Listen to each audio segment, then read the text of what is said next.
Good morning, YouTube, and welcome back to another episode here at WILDMAN Lives. I'm your host, WILDMAN.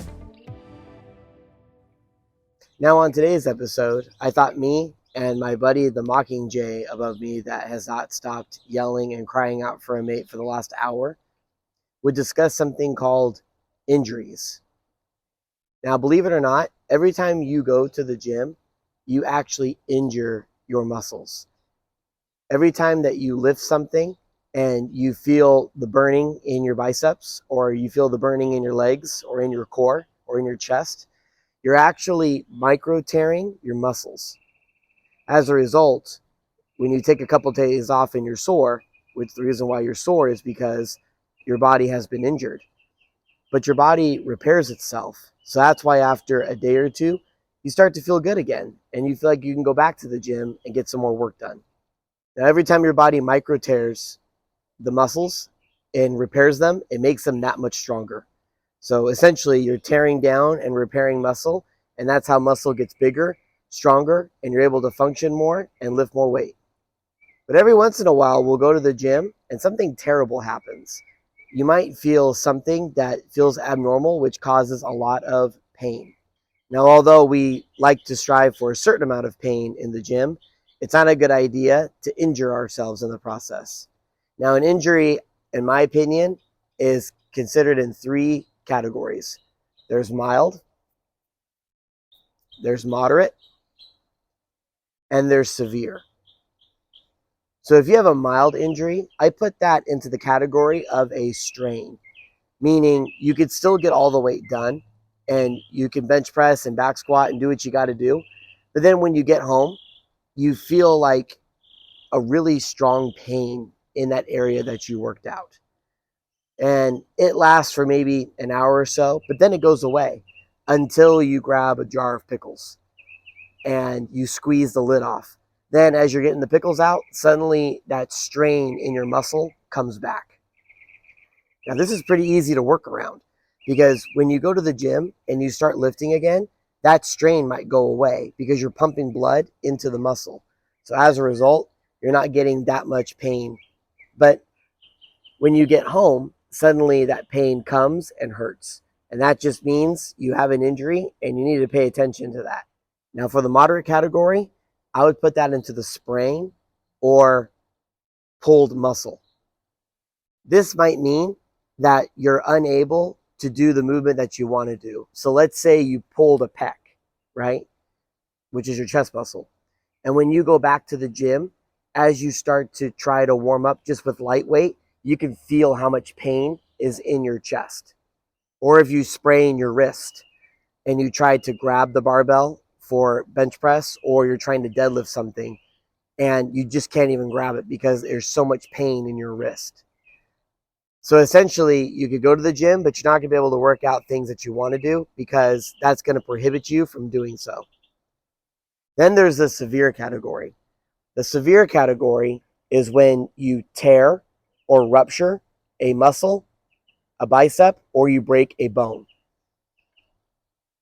This might prohibit you from going to the gym completely because you might need surgery to take care of this problem. And if you get surgery, even if you hurt your arm, but you're like, I'm going to go walk on the treadmill, just walking around on the treadmill could actually really damage your arm even more because you're bumping around like this and you're not allowing the surgical process to heal. So now that we've talked about the severity of all these injuries, how do we avoid them? Now, my first tip to avoiding an injury is when you go into the gym, have a plan and stick to it. I recommend picking a strength program such as 5x5, 5-3-1, conjugate, and other styles of training that have scientifically been proven to work your muscles out to the point where you can gain maximum strength. Going into the gym with one of these scientifically proved methods will not only guarantee that you're going to hit a big PR on your next cycle, but it also progresses your body up to that point where your nervous system is ready to achieve that maximal load on the bar, and you're not just coming into it because your buddies are around and you want to see where you're at. That right there is a recipe for disaster. If you go into the gym and you try to do that, that's like asking for an injury. So go in with a plan and go in with a strength program and stick to it. Even if you're feeling pretty good and your strength program calls for a 5 rep max and you feel pretty good and you're like, man, I could go up to the next tier if I wanted to. Save it for another day. Trust me, your body will thank you, and this will keep you, and this will reduce the likelihood of an injury. The second thing that I would recommend is always go in with a warm-up or a priming method before you start your weightlifting. Even if you're going to walk on the treadmill, you could still snap an Achilles tendon walking on the treadmill if you don't warm up properly. The best thing to do is to go on YouTube, or you could check out this video that I did back in the day where I discuss my priming and my warm-up before I lift heavy weights. Even if it's a leg or an upper body day, it doesn't matter. I always do the same workout and prime myself in the same way to make sure that my central nervous system is primed and ready to go, so I'm able to use my whole body on the lifts and not get any injuries in the process. The third thing that I recommend is do something to cool your body down and to do accessories in the process that will help keep your tendons nice and strong. A lot of people like to go walk on the treadmill after they're done strength training. And although this is a pretty good thing to do, they're missing the key component, which is to do accessories. They need to work the small tendons and microfibers of their body so that way things don't get hurt, like your knees and your rotator cuffs and your hips. If you kind of isolate those areas after you're done with your big strength training, you'll be surprised how much you'll stay injury-free for years and as you age.